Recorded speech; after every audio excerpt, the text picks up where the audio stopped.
Today on the show, we're speaking with Chris Ronzio. He's the co-founder and CEO of a software company called Trainual. Chris has built Trainual into a wildly successful SaaS platform with his brother and co-founder, Jonathan. How do you get a guy like Daymond John interested in one of the faces of a B2B SaaS company? Pretty simple. Like, you just have to ask. For how do I work with celebrities? Like, message them, DM them, ask them. What made you reach out to Daymond specifically? We thought anybody that watches Shark Tank is probably interested in this. With Daymond, had this virtual event. The first thing I did was show him a picture of me in 7th grade with a FUBU jersey on. His team sent us a message and was like, Daymond loves you guys and wants to figure out how to work together. And there was this one moment where Amex turned off my charge cards. Oh, yeah. And I had to start just like calling friends and seeing like who I could borrow money from to pay our balance down. We didn't get a new sign up for 8 days.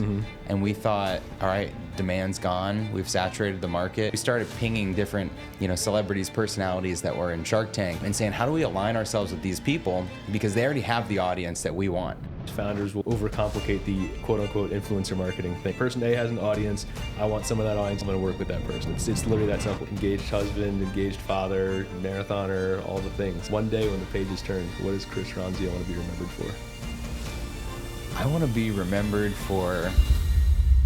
Hey guys, Johnny Page here, and I'd love to give you a free copy of our latest book, Software as a Science. This book teaches 9 core frameworks that we have honed over our work with 3,000 founders. It tells the story of 60 different SaaS companies and really focuses on the science behind growing software companies. So if you're tired of spraying and praying all of these growth strategies, some of them working, some of them not, and ultimately not feeling like there's predictable growth in your SaaS business, then go to softwarebook.com, get a free copy of the book. All we ask you to do is pay for shipping. And after you get your copy of the book, you'll get access to a reader's portal where we have tons of resources. Our goal in this book is not that we fill your head with head knowledge, but that we actually make a tangible impact on your business. So there's a ton of resources to help you actually implement what we teach. So go to softwarebook.com for your free copy today.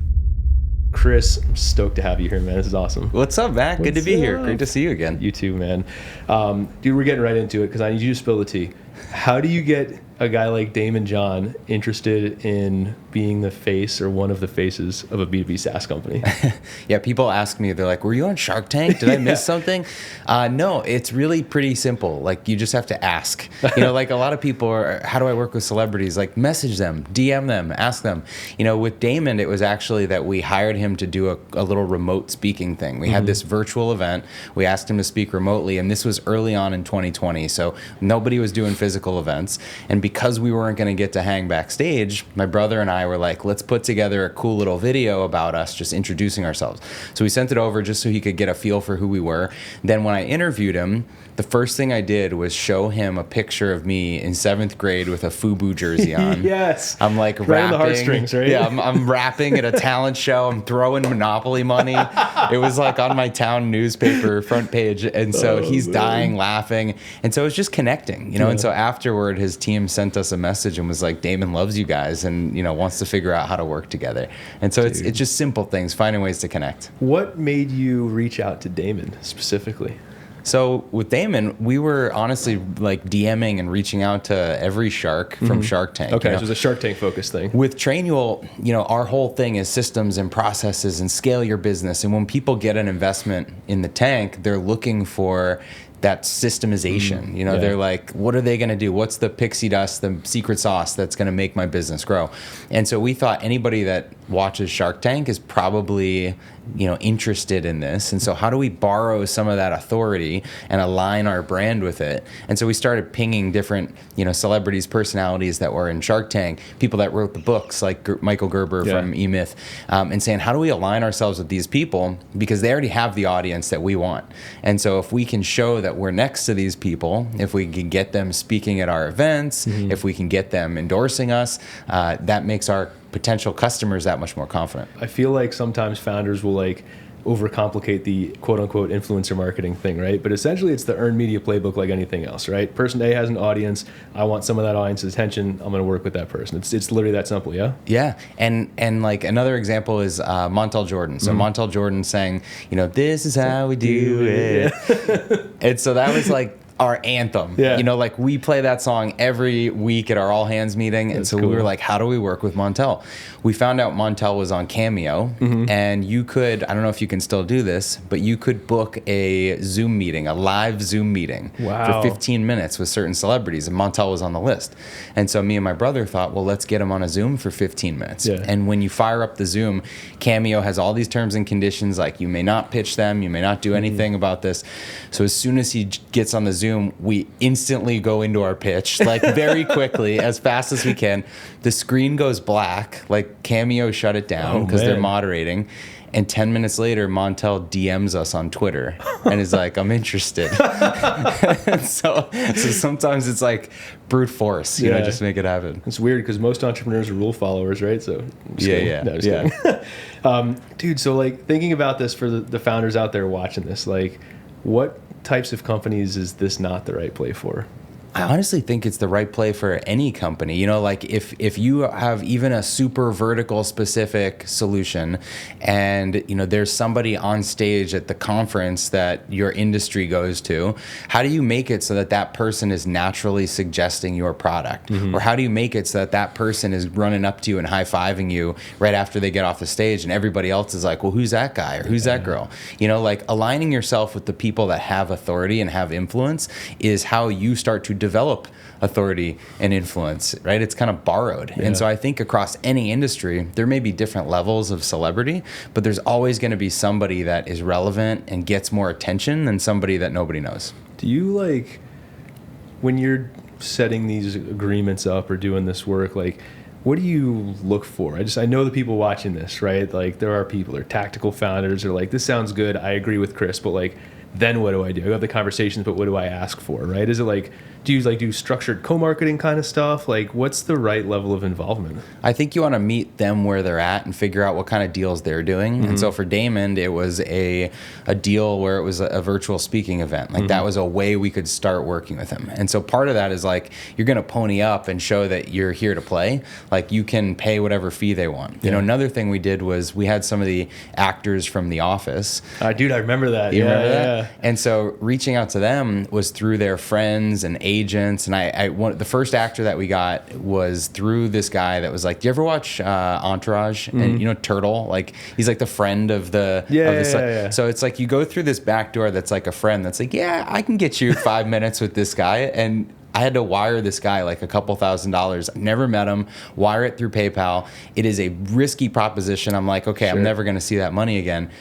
But then a couple weeks later, I get a video back. You know, so you've got to be able to take some of those risks. You've got to be at a stage where you can do that. But sometimes that's just like table stakes. Show that you're there to play. And then once you're in, once you can develop a relationship, then you start to suggest other things like, hey, why don't we revenue share on this? Or why don't we do this event together? Or how do I get you promoting us and, you know, you get a share of the you know, delta in conversion rate from my ad versus your ad. Like there's all those things you can do, but you don't lead with that out of the gates. You got to give them something to start with. That's probably pretty common, right? Like you get the first contact made and then maybe a founder like goes too hard, too fast and scares them off. They just have a creative arrangement. And it's like, look, I don't know your business. There's a million businesses I could do rev share deals with. Like, but if I work with you, if you pay me to do the thing I am selling, now the second sale can be creative. Yeah, that's interesting.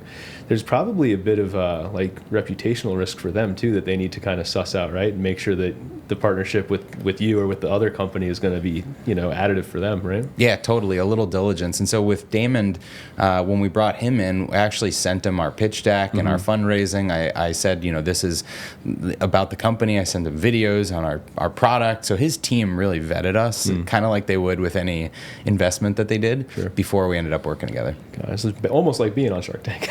to go through everything. Yeah, totally. That's cool though, man. Man, I forgot about The Office. That was a good one. Yeah, that paid off for years. Yeah, that's super cool. So let's go back in time for just a minute, right? I mean, business and systems and SOPs and everything standardized and get ready to scale. It's like, it's a tale as old as time. And at the same token, that's an unsolved problem. I mean, at least until you guys came along. Like, what was the moment where you were like, all right, I got to build this this has to be a thing? Like, what was your moment of inception? Yeah, I think it's largely still unsolved. Like, we're trying to make this easier, and every day we're getting a little better at it. But it's a huge problem for businesses, you know? Like, when I was building my first company from 2001 to 2013 or so, it was a grind. But I was getting introduced to mentors. I was going to events, reading books, and everyone talks about your systems and your processes. And everyone says, you know, you should have SOPs and you should have roles and responsibilities. But I felt like I was kind of cobbling it together and no one was showing me the template. No one was like, here's everything that you need for a scalable business. I was hacking it through WordPress sites and everything like that. And so after I sold my first company, I feel like I had this luxury of working with my ideal prospects before I built Trainual. So for 3 years or so, I was working with consulting clients, helping them with their operations, their systems and processes. And I got to see through and be paid for this service of helping people organize their business. And so it was through that I saw this pattern of like, everyone has a brand that they can package up. Everyone has a culture that they can package up. Everyone has, you know, like a mission and vision and like these key milestones in your business. Everyone has their menu of products and services they're trying to sell. Everyone has people and an org chart and roles and responsibilities. Everyone has some form of process or best practice, even if it's not written down. And as I was helping company after company with these things, I felt like, why is this so chaotic? Like, how do we streamline this? Yeah. And that's my consulting firm was called Organized Chaos. Oh, I love it. Like, so I would come in, understand it all, and then package it together for someone. And a couple years in, I thought maybe I could productize this. You know, I had productized my service. I was selling this like flat rate project. I'd come in with a team of people and we'd do all the work. What if I could turn this into a software? And so the initial inception of Trainual was back in 2014, late 2014. I hacked together this little tool with some outsourced engineers. It cost me no more than $10K. That was my budget. So the $10K MVP. Yeah, I love it. I had this launch sequence. I read Jeff Walker's book and I was like, product launch formula, I was like, I'm going to launch this business and it's going to be a windfall. And I had this like newsletter list of a few hundred businesses that had been following me. So I thought, okay, I'm gonna easy street, baby. I'm good. I've been selling consulting for $15,000, $20,000, $30,000. This is like a $99 product. Everyone's gonna buy it. And I sold 3. I sold 3. So this is the fabled JK launch, right? Let's put it back in the bag. So January of 2015, I'd geared up for this big launch. I shot these videos. I remember telling this sob story about my first business. I was being very vulnerable, and I had this sequence. And despite all of my preparation, no one was conditioned and ready to buy the software that I wanted to sell. And so I didn't know what I was doing. I had never had a product before. This was my first attempt at real like a marketing sequence. And so it was a failure. I sold 3 of them in a lifetime deal. Helped me recoup some of my development costs. Might be a blessing that a lifetime deal didn't take off though, right? More people didn't buy it. But it helped me recoup some of my development costs. A month or 2 later, one of those companies asked if they could pay me $5,000, which was the rest of the delta I needed to make up, basically, to have 50% of the business. And I thought about it. Wow. I almost gave them 50% of the business at a coffee shop. Man. And I said, you know, if this is working for you, it's probably going to work for other companies. I just need to figure it out. And so, no, I'm not selling it. Do you just ever reflect on that moment? In like how different would everything be if I sold half the company for $5,000?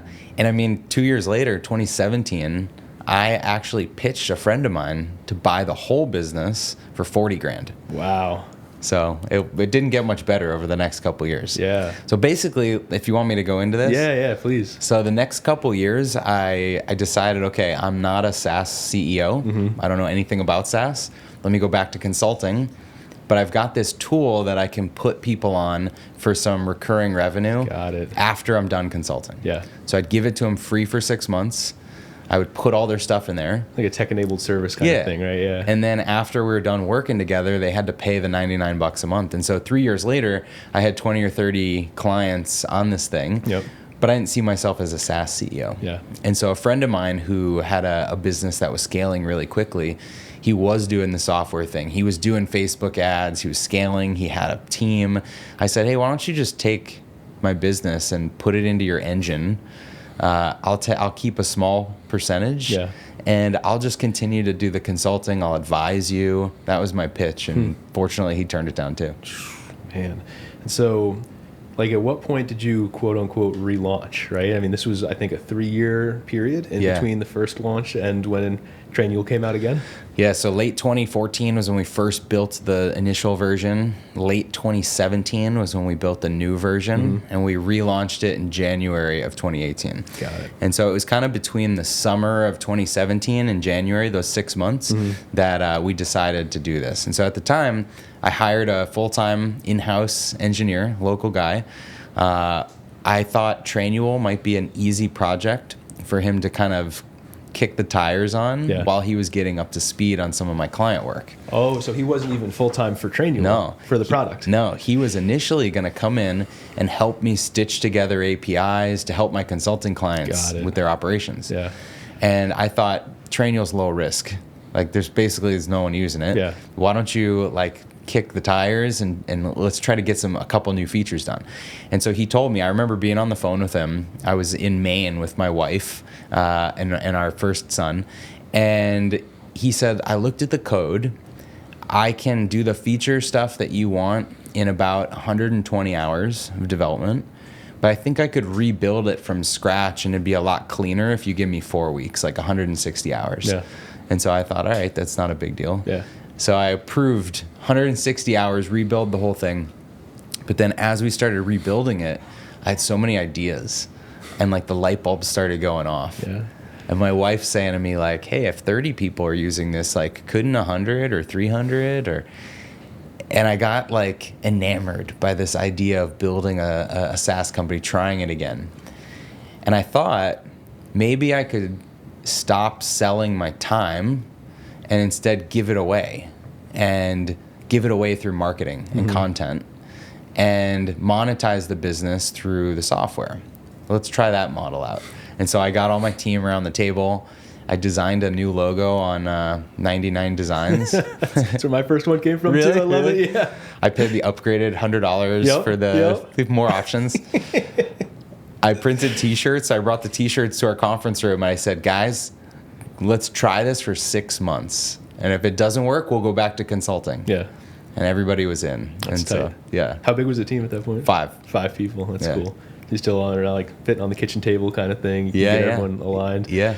So then how did the go-to-market strategy change for that relaunch versus what you tried when you got the 3 sales? How were you approaching it? Okay, so rewind a couple years. When I initially launched it, I had a few hundred people that were following me on this little newsletter that I put out.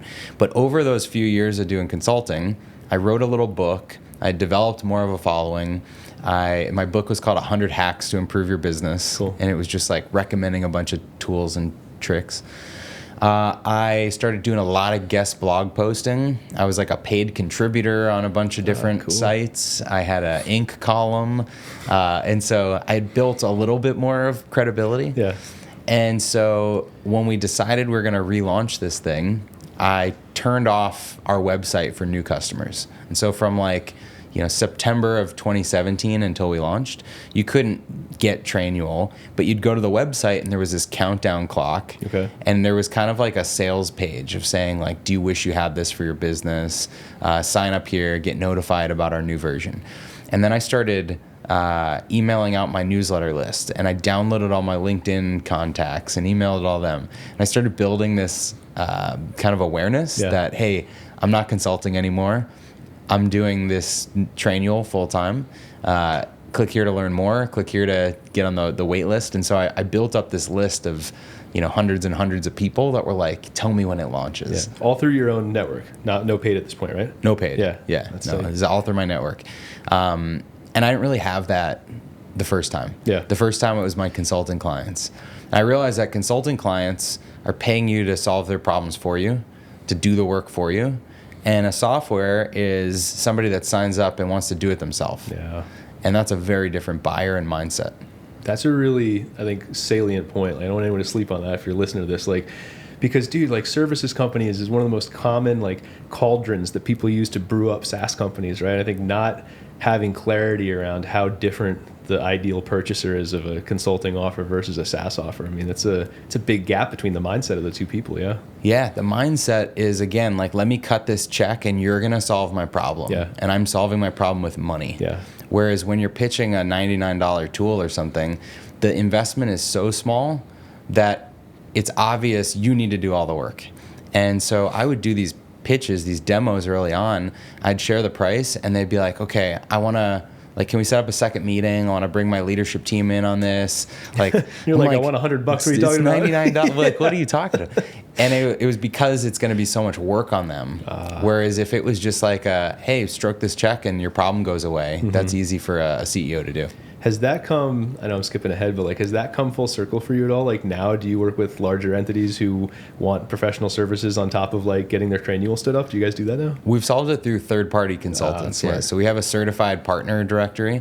And so operations consultants, people like what I used to do, you can find them on our website. You can filter them. You can see all their reviews, and they're certified in Trainual, and they just pay us like a platform fee. It's awesome, man. Yeah. I think it was, doing the math, maybe 6 months to a year later when we first met at SaaS Academy, right? And I was reflecting when I was preparing for this this episode about the first time that I met you. And I remember it was when you and Jonathan were teaching about how to build a world-class video ad for your company on the SaaS Academy stage. I think I called it the small CAC. The small CAC ad. It wouldn't surprise me. Wouldn't surprise me. Dude, and anyone who's picked up our book, if they made it to chapter 3, I hope they did, your story opens it, right? Yeah. You and Jonathan. And, you guys started doing Facebook ads. Once you had like a little bit of traction, you're like, I think 4K in MRR at that point, and started launching the Facebook ads. And it was right around the same time you were teaching this in SaaS Academy about how to build a great video. And I mean, you guys smashed with your Facebook strategy early on. I think you ran a similar ad strategy all the way up to multiple 6 figures in MRR. Yeah. Like, what made it work for you? What made Facebook ads work for you? All right, so there's a bit of this that was like right place, right time. Facebook ads today are a lot different than Facebook ads in 2018. Yeah. And so in 2018, there weren't a lot of businesses that were advertising on Facebook. It was almost like a year or two ago what everyone was saying about TikTok. Yeah. It's like, oh, that's where the like kids look at dances. Like nothing serious happens there. And that's what people were saying about Facebook. Facebook was like a consumer platform. And so it was different that we were doing business content on Facebook. And that was just like right place, right time. Yeah. In terms of the video strategy, we followed this strategy that we learned through a conference my brother and I attended that was marketed to like married men wanting to like, really push themselves physically. And it was this whole thing kind of adjacent to business.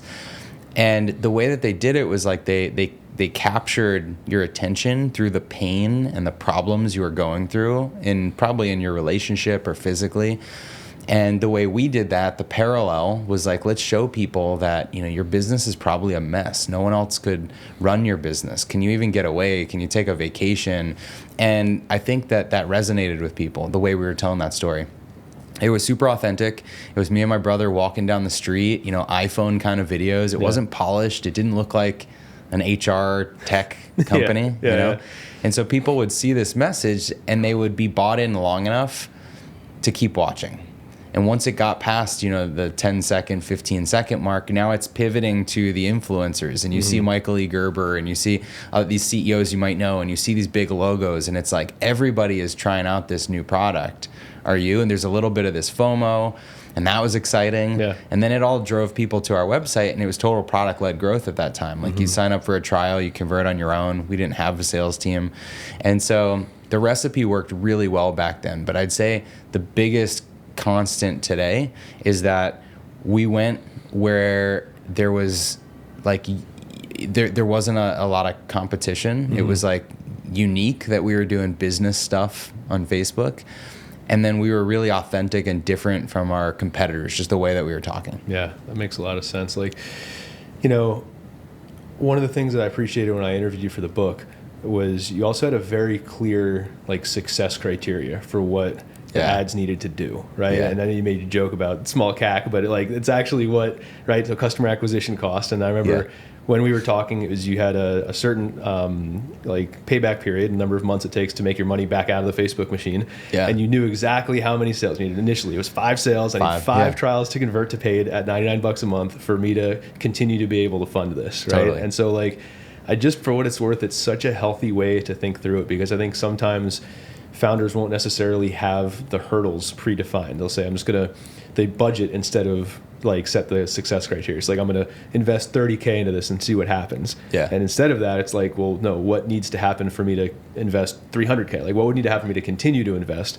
And I remember, it's so funny, the specific things I remember. You said something, it's either you or Jonathan, I don't remember, but it was in that thing, and you said, and once you get your payback period, less than 30 days, you get to put it on a credit card and earn points. Ha ha ha ha. Yeah. And it's free. Yeah, it's free. Like, it's free if it's less than 30 days. And Yeah. like, dude, my mind melted at that point. I was like, that's incredible. Like, I want to go do that. You know, Yeah. it was just, you actually so get more cool. than 30 days, because there's that, like, for this month, you get all your charges until your statement date, and then you've got another 30 days to, you know, so it's like 31 to 60 days or something that you can get. And so the closer you get your payback period to that credit card revolving kind of timeline, the money's almost like free. Yeah. And as the business has grown, that's been like unsustainable. But at the beginning, it was how we lived. Yeah. I mean, spoken like a true bootstrapper, right? He's got to figure it out in the beginning and make it happen. What do you, so like right place, right time, I see that. But you're talking to someone now, or shooting this in 2024. What's the principle behind figuring out how to be in the right place at the right time? Like, how do you engineer that luck? So part of it is the dynamic between my brother and I, and just talking about like, what are we doing as consumers? Mm-hmm. You know, like where are we hanging out? Where are we sending each other videos? Like, you know, we go to events and we would understand like, what are our peers doing? And so that was how we recognized that everybody is like tagging each other. There's all these Facebook pages that people are on. Like, people are there for business, even if it wasn't set up to have a business presence at that time. And so I think, as you know, and Facebook pages and everything have changed so much in the last 6 years, but like at that time, they didn't even have a way to have like a business page or something, or it was very new, you know? And so like the platform was still figuring it out. And so we were sort of like pioneering, like, well, how do we operate here? You know, and I think it's similar, like we did the same thing in TikTok, and the strategy was a little different because people, it turned out, weren't really buying there, but we were able to drive a lot of organic views of our content there. And so I would just tell people, like, you know, where figure out where your customers are hanging out, which is pretty timeless advice. This episode of the SaaS Academy podcast is sponsored by SaaS Academy. And rather than me sitting here and telling you how great we are, which I'll tell you, I do believe we are. I used to be a client of SaaS Academy and it changed my life forever. But I want to share with you a few of the testimonials of founders just like you who have been through our programs and seen some incredible results. It's interesting because I think that, and David Cancel said this a few years back when I listened to him speak from Drift. He went when they, you know, their whole thing was conversational marketing, and you know, it's not B2B or B2C, it's H to H, human to human. Yeah. I think there's so much truth in that, though, and I know, like, I think a large segment of, I believe, your guys' customers are what I would consider, like, you know, very SMB, you know, segment, but there's like so much to learn, but like from what consumer companies are doing, from what e-com companies are doing, like the buyer's journeys. They're different, but the first few stages I feel like are similar. Like the behaviors are similar. Like, you still have to connect to a human being emotionally, you know. And I think that's why it was such an anti-pattern. I feel like for you guys doing things with people from The Office and, you know, Daymond, John, and all these people, so many other companies don't do it because they're like, we're B2B, we're going to like do our discovery call, and you're over here like doing skits on Facebook with famous actors. It's just so it's so different, but I think it really hits, man. Yeah, and we've taken the same style with our creative. So we had a full-time videographer as like our 9th employee. That's amazing. We knew we needed to create a ton of content, and so we are, you know, using one of those boring company torches and torching, you know, 3-ring binders. We're like, we had this thing where we were spilling cereal everywhere and vacuuming it up as if like the cereal was your business knowledge. Like, and it was a thing that we did for a while. Man. We had this thing about like cloning sheep and this that we were using for a while. And so it's just been like crazy ideas to get at those different those different anecdotes. Like we have some claymation ads running right now that are like, throwing people in the deep end of the pool, and it's like action figures drowning in a pool. So funny. Where do the ideas come from? Like, is this creativity from you and Jonathan? Does your marketing or creative team come up with it? Is it a mix? Like, how does it work? It's definitely a mix, but it's a lot of the ideas come from me or Jonathan. Yeah. And in the early days, it was very collaborative, and now Jonathan totally leads that. Yeah. And he's just coming out with the most wild stuff, and like 1 out of 3 things really hits. Yeah. And that's a good ratio, man. And that works. That's kind of world class, honestly. We keep experimenting. Yeah, that's cool, man. So we've talked about a lot of the good and a lot of the fun. I want to switch gears for a sec because I have this hypothesis. I ask a lot of people on this podcast the same question, right? I feel like most success stories, and Trainual is an obvious success story in my book, like have survived a couple of tricky situations or business near-death experiences, if you want to call them that. I'd love to know what's the closest brush you've had with failure, and how'd you deal with it? Closest brush with failure, near death. It's funny, I was at an event last week and they were presenting on a near-death experience that was like a legit, we have no money, we are done, we have all these people, we have like, one of those moments where it's kind of like, how do I go on? Yeah. I feel like for us over the years, it's always been more of like plan A, B, C, D, E, F, G. Like there's never been a moment where we were so surprised that it was near death. Like I guess the closest couple times would be about a year into the business, like 13 months into the business, one of my 5 employees, the only one that's not still with us, is she took a job at Facebook. Mm-hmm. And that to me was like, we just lost 20% of the team. Yeah. And she was our like designer, product manager. Oh, man. I was like, it's the one that's like running the front end of the business. Yeah, that's a lot. That was a huge hit. I remember texting my wife like, fuck. Yeah. All the U's. Yeah, I don't know if you have to beep that out, but that was one. Later that year, in our second year of the business, the company was scaling so quickly, like you mentioned, to multiple 6 figures, but I could not fund it anymore with all of the debt vehicles that I was trying to get. And there was this one moment where Amex turned off my charge cards. Oh, no. And I was like, I thought you didn't have a limit. What are you talking about? And they turned it off. Yeah. And I had to start just like calling friends and seeing like who I could borrow money from to pay our balance down, and who I could take like a personally guaranteed loan from. So I mean, that was like one of those moments. There was a moment in the first couple years where we didn't get a new sign up for 8 days, and we thought like, all right, demand's gone, we've saturated the market, and this is like, we're very small at this point, but like everybody's tried it, nobody cares anymore. It's like we're done. Yeah. And it turned out the sign up page was broken. Oh man, for 8 days. That sucks. So there's so many of those little things that happen, but I think the right approach is like take a deep breath, evaluate different options, and since then, maybe other than like the first 2 or 3 days of COVID, there's been nothing in the business that like really felt like I hit a wall, and that's been good. That's cool. I feel like there's probably founders listening to you just run through that list.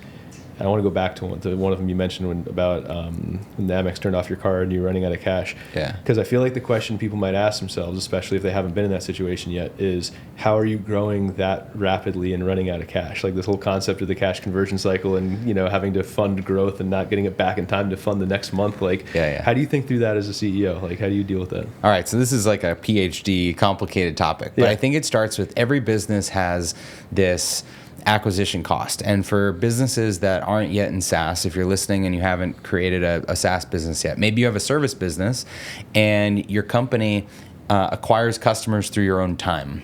You spend time of your all the hours you have in a week. You're spending time that you have to quantify and say, how much time does it take you to go out there and to find a new customer? And so every new customer that you had has some cost. It's got the time that you spent. It's got commissions you've paid. It's got marketing or ad spend that you did. It's got materials if you had to print anything. It's got event costs or sponsorship costs.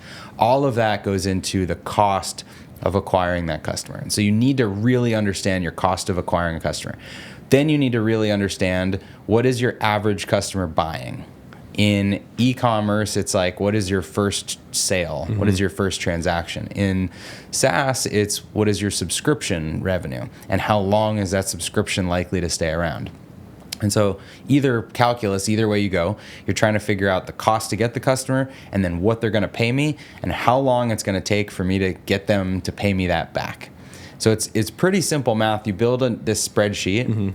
Your cash cycle basically is like, I spend cash or time or whatever to go get leads. I have to convert so many of those leads into customers. They pay me this. They stick around for this long. And then you understand like how much cash your business is going to suck up acquiring customers. And so there's things that you can do to front load that cash. Like for a subscription business, you might decide we only want to sell annual plans. So now we've collected 12 payments on day one. And if your CAC is less than 12 months, you've collected all that cash, right? Or you might have a setup fee. You might say, well, we could charge every new person $500. That accelerates me paying back the cash it took me to go get that customer. And so you have to kind of do a little a little math and a little experimenting to figure out, how do I pay back this cost and how long is this customer going to stick around? And so those are the economics that every business has. And a business that can fund itself is collecting more cash than it's putting out. And a business that needs to raise money is, the tables have turned and you're paying out more. And so at that point in Trainual's history, and the more we started to grow, we were paying out more to get those customers. It was taking us longer to pay those customers back, but we were okay with that because they're sticky customers. And we could see the behavior of them renewing year after year. And so the more bigger we got as a company, the more okay we were. I probably just went into way too much detail. But for this audience, it's exactly what I was hoping you would go into, because I believe that what you just explained is the gold standard in growth efficiency for any self-funded software company. Like the math that you just went through, I need to build a calculator or something. I'll probably do that and put it in the notes. But the math that you just went through, that is the whole game. Once you have that early traction where you're like, okay, I can build a product, I can solve a real problem, people are willing to pay me for it. When you're trying to grow, that's the whole equation, is what you just went through, right? And it's people don't realize this concept that the acquisition machine needs to hold your cash before you get it back. And what you're just trying to engineer for is, how short of a time can I have this machine holding my cash before I get it back? And it's just such a cognitively weird thing to think through, that I can actually grow so fast that I run out of money. Right. Understanding this cash cycle is the most important. Beyond having a product people actually like and use. This is the second hurdle. Because there's so many levers you can pull. You can say, well, what if I charge 50% more for my plan? Now I just cut my CAC down. I'm paying it back faster. What if in month 3 I upsell people on this add-on or this community, and 20% of them say yes? Now I just collected more cash in the door. And you start to model out that of every cohort that I'm bringing of new customers, how do they go through this journey? And you can start to predict where your business is going to need more cash. Yeah, that's freaking brilliant, man. I love it. That's a masterclass in 10 minutes from Chris Ronzio on how to figure out the math problem behind your business. I love it, man. So there's one other thing about your team at Trainual that I want to talk about, and then I want to switch into some leadership stuff, and it's your brother. Right? Love Jonathan. I miss him. I haven't talked to him in a long time. Obviously a brilliant marketer that we all know. The creative guy who's doing claymation ads. But man, so many people in life are never do business with your family, and here you are crushing business with your family. What is that like for you? I love it. We have so much fun. We have a special relationship, and so I think if people don't get along with their siblings or their family, like it'll make it worse. Don't get into business with them. We had the advantage of, so we grew up really close. We're like 3.5 years apart, and so we were close enough to be, involved in each other's lives, not too close that we were very competitive with each other or anything like that. But I also had my video business, my first company, at a really young age. I started when I was 14. He was 11. And so he tagged along on a lot of our productions and like kind of grew up a little bit in that business. Him and his friends were helping me out, as at our sales table or putting like spines on VHS tapes in my basement. And so we were working together at a young age. Yeah. And then he went to school for marketing. I had my business and then went to like management school, kept growing my business. And he started doing this cool stuff after school where he was going to, he went to Switzerland and helped Old Spice launch their Matterhorn deodorant by dressing up as James Bond and like hella skiing. Like that's what he did. And then he went to like, the Haiti and gave out supplies and advertised like Cliff Bars, and he was putting together these like video stories and cool social content. Cool. And every once in a while, I'd bring him in to help my consulting clients. And so when Trainual launched the first time in that 2014-15, he wasn't involved with it. But when we started launching in gearing up for that second launch, I said, Jonathan, can you just like do a once over and look through my materials? And he's like, this is garbage, let me rewrite it. And then after a few weeks of talking through it, I convinced him to move to Arizona for a couple months with his wife and their dogs to help launch the business. And I gave him like some equity in order to do that. He thought it was just going to be for a couple months, but the traction that we saw so fast and how much fun we had, it's turned into full-fledged co-founder type thing. But I think the way that it works, the reason it works, is we didn't start the business saying like, hey, it's me and you 50-50 and we're going to make every decision together and we're going to, because then you butt heads with people. We started the business with me as the founder and the CEO and him as the CMO and the marketer. He had a clear lane. He had an area he owned that he had the autonomy over. But we had clear roles, and I think that made a difference. So important, man. What challenges have you bumped into? I'm sure there's got to be some, right? Well, we have a different, like he's always been remote because he's in Boston. I really thrive with working with people in the same room. And so, like the Trainual's product team, all our product managers are all in Arizona. We all collaborate around whiteboards and get together, and I love that. I thrive on that. So, my brother, I've like so many times tried to recruit him to live near me. Like, I'll buy you a house. Like, just come here. Playing full out, man. Please. And it's still never worked. So I think that was one thing, but we've settled into this really awesome operating rhythm. That's cool. What's cool about him being my brother is I don't feel bad calling him at midnight or, texting him all weekend or sending him voice notes. Like we went to Disney World a few weekends ago with our families and we're in line for, an hour just talking strategy. That's cool. And like our families are very supportive in that way. Yeah. Do you guys ever have to like set boundaries, talking about, trial conversion rates over Thanksgiving turkey or whatever? Or? I think the boundaries are set by the people around us. So we're done with you guys. Be quiet for a minute. Yeah, stop talking. Yeah, that's funny. So hybrid team. That's interesting. Yeah. I feel like that's probably harder than being a fully in-person team or a fully remote team.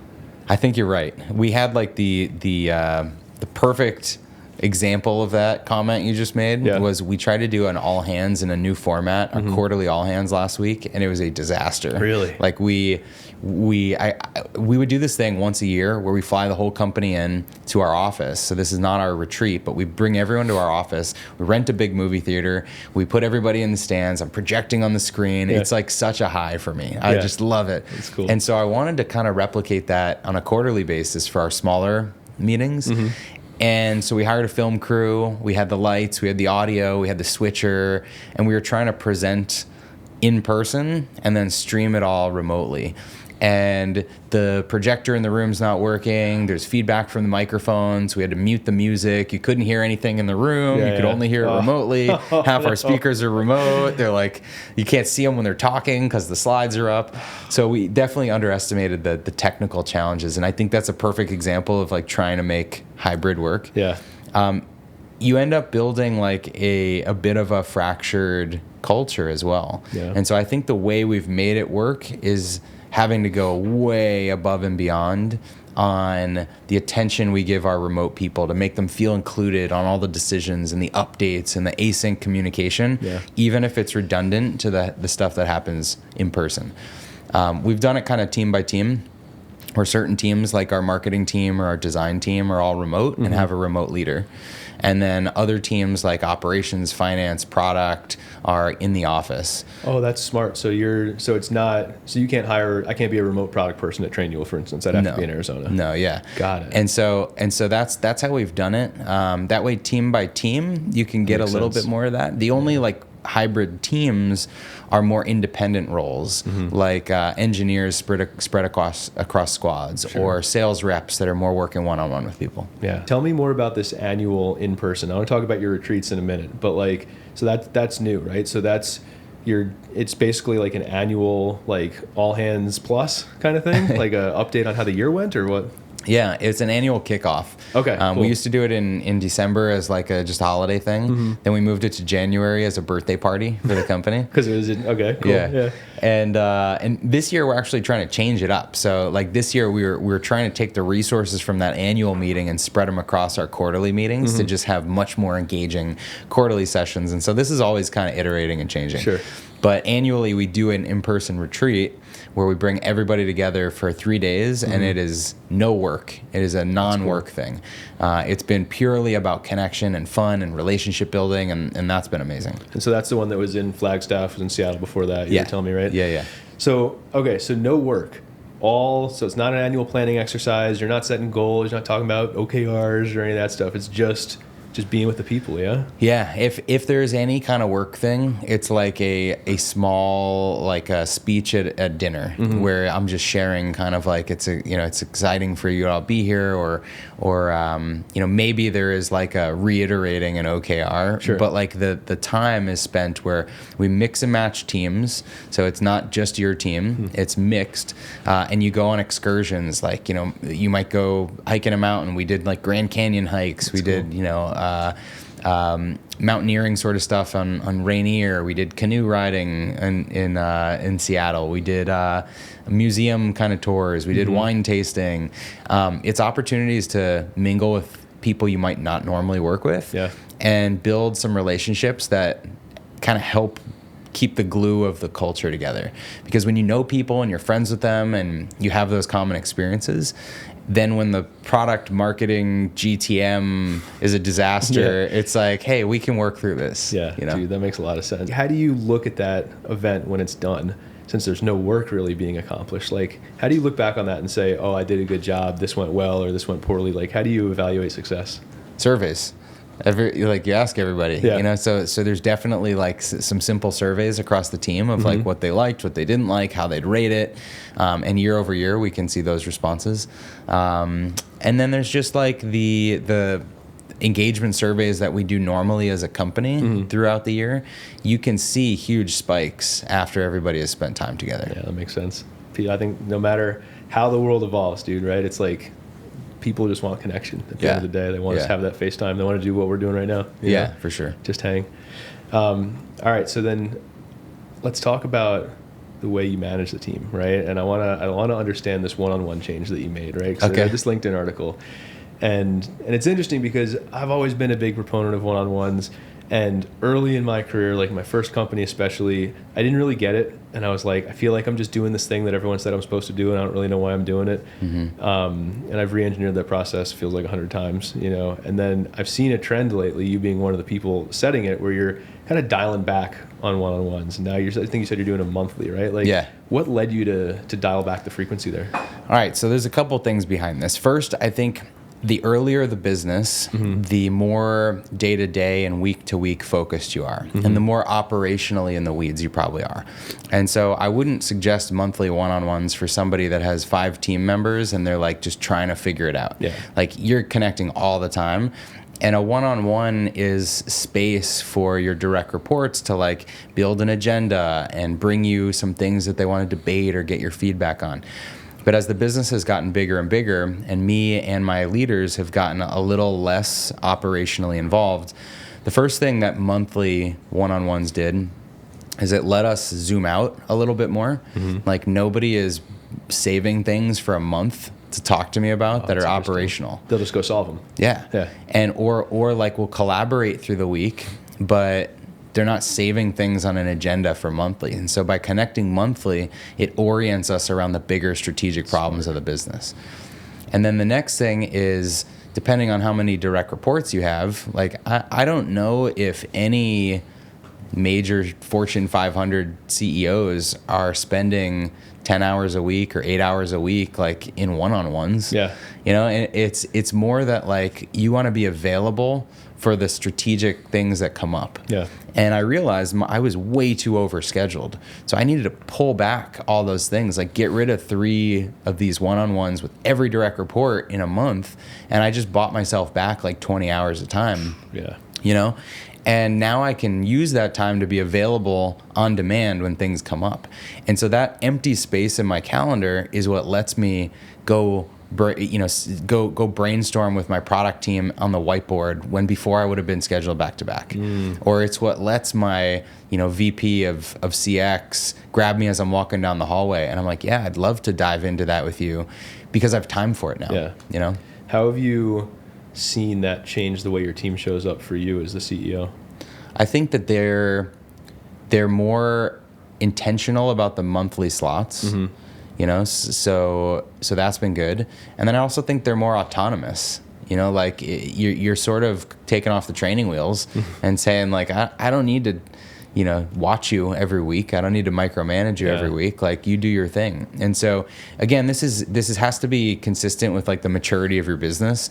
But if you've got the metrics and the OKRs and all this stuff that you can have good visibility on, I think weekly one-on-ones are just too often. Yeah, I agree. I'm in every other week guy right now, but I see a lot of wisdom in what you're saying. Yeah, it's interesting. And so, but you still look at numbers and dashboards on like a daily and weekly basis, right? And so you're getting the quantifiables very, very frequently, and then doing the higher level career pathing type stuff on the monthly. Yeah. So we have a career pathing is twice a year. Okay. So we have every 6 months for my team that I do a check-in with them on that. So I don't get into that monthly. Got it. Monthly is still more strategic, big focus. Like, how are we reorganizing your department? How, like, are you hiring more people? Are there any performance issues going on with the team? Like, what are you most excited about for next year? It's like those kind of conversations. Got it. Every 6 months is a little bit more like, here's some direct feedback on things, how far you are from that next level you're trying to get to. Cool. I can't have those conversations super often. Yeah. It's like, it takes a while to correct those things. Yeah. Like when you give someone feedback that they need to work on their public speaking, you don't want them to be like, hey, I did that on Tuesday and now it's, now like we talked about it last week and I'm done. Yeah. I checked the box one time. Yeah. It's like, no, this is kind of like a multi-quarter objective for you. And I want to see a lot of examples of you doing that. Yeah. That makes sense. You literally ran a business called Organized Chaos, right? Which is like such a great name and also I think defines the world that we live in, right? Yeah. How do you manage your own overwhelm? Because I'm sure it happens sometimes, right? I mean, you've grown a company that's been, scaling really fast. I'm sure there's times where you're just like, what the hell is happening? Everything's different every 2 weeks, Like, how do you deal with it personally? So I've got an incredible support team, first of all. I have a executive assistant at work. We've got a house manager at my house. And then my wife and I have an incredible like communication system and weekly family meetings. Yeah. And so I think it's those 3 things. It's like, keeping, if I had to draw a line down the middle, it's like I've got house strategies and work strategies. So what do you want to talk about? Yes. Let's start. Honestly, let's talk about the home stuff because I think that's the more neglected thing. There's tons of information out there about how to thrive at work. And I don't know, I feel like sometimes people thrive at work and they go home and everything's like in shambles, right? Like how do you keep it straight at home? Okay, so I remember thinking that it's crazy that we as entrepreneurs can spend, $10,000 or something on a whim because we found a coach we want to work with, or we need to get new monitors, screens for like our team, or whatever is happening at your office. But then when you think about spending that money to support your family in an organizational, like to move your family forward, it seems like, I don't have that in the budget. Yeah. And so I just thought of like, the money I'm spending at home, if my house is like automated and I don't even have to think about it, how much better am I going to show up at work? And if my relationship with my wife is that much better, then it makes me a better CEO and leader. And so we've had someone full-time at the house, like a household employee, for the last 6 years, so since Trainual started the second time. Yeah. I did it right the second time. Yeah. And it's been kind of a mix of someone to help with the kids, helping do like meal prep or cooking, helping drive me to work, like a few days a week so that I can get stuff done in the car. Just making sure that all the errands are done, the grocery shopping's done, and everything's done around the house. They coordinate with vendors when stuff has to happen, landscaping or pool or whatever. Yeah. And so having that at home, I know it sounds like a super luxury, but it's become a necessity for running a business. And I was doing it even in the first year of Trainual. Wow. And it was like in the first year of Trainual, it was like someone from care.com that I could pay hourly for 20 hours a week. Sure. And now we've got a full-time person that's, a lot more qualified and everything. Yeah. But Was you mind if I ask, like, was your wife always aligned with getting help in the house, or was that like something that you guys had to come to terms with and negotiate? We had to come to terms with it because she felt like on one hand that was her job, and on the other hand she felt like when she got tired or needed help, I was the one to fill in for that. And so I remember drawing this out, this was like a whiteboard exercise at one point. I drew out and I said, look, you have 100% energy and I have 100% energy. And I'm using this percentage of energy, maybe it's 70% for work and 30% of the energy at the house. You're using, maybe 80 or like 50% of your energy or 80% of your energy. And my percent over here is never going to be able to match up to the 50% help that you need. Like it's like a math problem. Yeah. So we need to go buy the extra capacity to be able to take some burden off your plate, so that I can be effective at my job and you can be effective at yours. And it was like sort of a math thing. Yeah. But spoken like a true operations consultant, right? Yeah. Totally. It's like a McKinsey slide deck. Totally. Yeah. So she came around to it, and then since then it's just built a little where my wife now is super involved at the kids' school. Yeah. Like she is in a spousal YPO group where she learns so much about how different family things things we can see around corners, like as our family's evolving, and that's been way more valuable than her doing the grocery shopping. Sure. And so it's the same conversation that like the buy back your time thing where like leveling up what you're working on. Yeah. And it starts at home. So that's one thing. I mentioned my weekly family meeting. So my wife and I, since we've been living together, or since we've been married, we've been together now, 15 years that we've been married, and over 21 years together. Wow. So since we've been married, we've been doing weekly meetings. We called them decaf discussions for a while, where we'd drink decaf coffee on a Sunday night and plan out the week. Now, as the kids have gotten older, we've incorporated them into these. That's cool. And so we do like a family meeting for breakfast on Sunday with the kids, and we plan out the week. And so we know exactly like what, which nights are going to be late, where there's travel, where we need to shift our house manager's hours. But like every week is planned in advance, so there's no surprises. That's cool. I love it, man. I think that's a really good segue because I have some personal stuff that I want to hit. Because Okay. I think you're an interesting dude aside from Trainual, man. You've been very public about two things recently outside of the business on social media, right? The endurance athletics that you've been participating in, which I don't think is super new. I think you've been talking about it more, right? Like marathons and stuff. Yeah. And then also like the challenges you've overcome and just kind of managing being a diabetic and an endurance athlete at the same time. Yeah. And so I'd love to just understand, like, what do you think the world needs to know about like all of those things coming together? Yeah, it's been an experience for sure. So I've had type 1 diabetes since I was 8 years old. It's something I grew up with, so I don't know any different. Yeah. And I think it honestly made me who I am. And I'm sure a lot of people that, achieve big things or create businesses have had some sort of setback in their life that's taught them to be resilient and that's taught them to overcome obstacles, right? And so for me at a young age, it was finding out I had diabetes. I had to prick my finger, 8 to 10 times a day. I'm taking, 5, 6, 7 shots every day.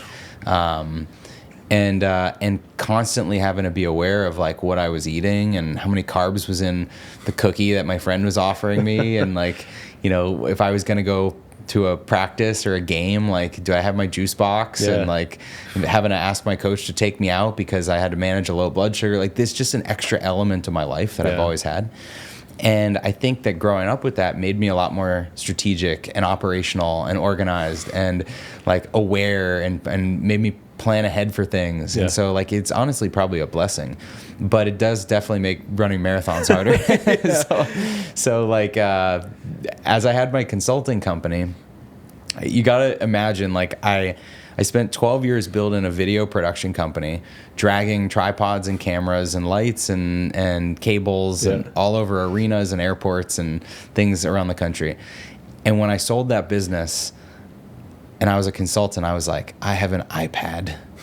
Like that is all I'm taking with me, And so I had my iPad and then I would just go out and do like, wining and dining people. And before I know it, I'm very sedentary and I was like pretty out of shape. And so when Trainual was getting started at the beginning, my brother was the total opposite. He's, like I said, heli skiing and hiking mountains, and he was on the NBC Spartan show, that like OCR thing. Yeah. And so when he moved to Arizona, I bought us tickets to do a Spartan race together. That was my Christmas present to him. I was like, I'm gonna do this. And it was over the last 6 years that I've really gotten into this endurance stuff. And I think endurance sports and running a business pair so perfectly together, because when you've got so much on your mind with the business, when you're trying to process through big issues, think about employee things, come up with strategies of how you're going to reduce your CAC, like going for an hour run can really help clarify a lot of those thoughts. Or going for, swimming 40 laps in the pool. Yep. Like there's nothing for you to do but think. Yeah. And so businesses that do like once a year annual planning and that's all they do to take their head out of the sand, I don't know how they operate. Yeah. Like I feel like I'm annual planning every day. Every morning I'm like doing some form of like listening to a podcast or thinking through something, and that's where I have all my best ideas. And so to me it feels like a huge advantage. Are you like anything like me? You're like out for runs and hikes and stuff, just dropping voice notes to yourself for later, just getting it out of your head? Yeah. I drop voice notes, or I try to just like type them, and it looks like a disaster after. Like, what did I write down? Was my blood sugar low when I typed this? What happened? Yeah. I'll send my assistant voice notes. That's our thing is either bullet points or voice notes that I send her on. And if it's a bullet point, she knows it's like something for us to discuss at our daily stand up. That's cool. How I do it. How does your fueling strategy have to change as a marathoner? Fueling like for the race? Like nutrition, yeah. Like during the race. It's different. I mean, it's similar in that your body needs the calories regardless, but I have to think about how my blood sugar is going to spike and make sure that I am eating like lower glycemic foods, like, oatmeal and stuff that like kicks in over a period of time, and like nut butters and that sort of stuff. So I've got the calories I need, but it's not spiking my blood sugar. if your blood sugar is spiking up and down, like it's really hard to manage a race. Yeah. And so what I'm trying to do is give myself a good base of fuel at the beginning before I run.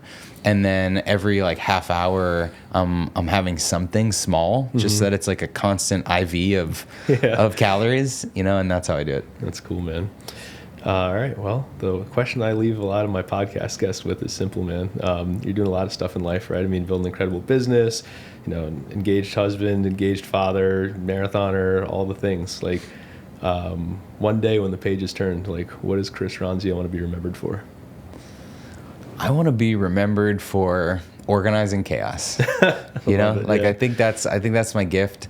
I think that's, you know, that's what's gone into our product is you know, how do we make this something that people just can start using and feel like they fill it out and it's perfectly organized and ordered. Yeah.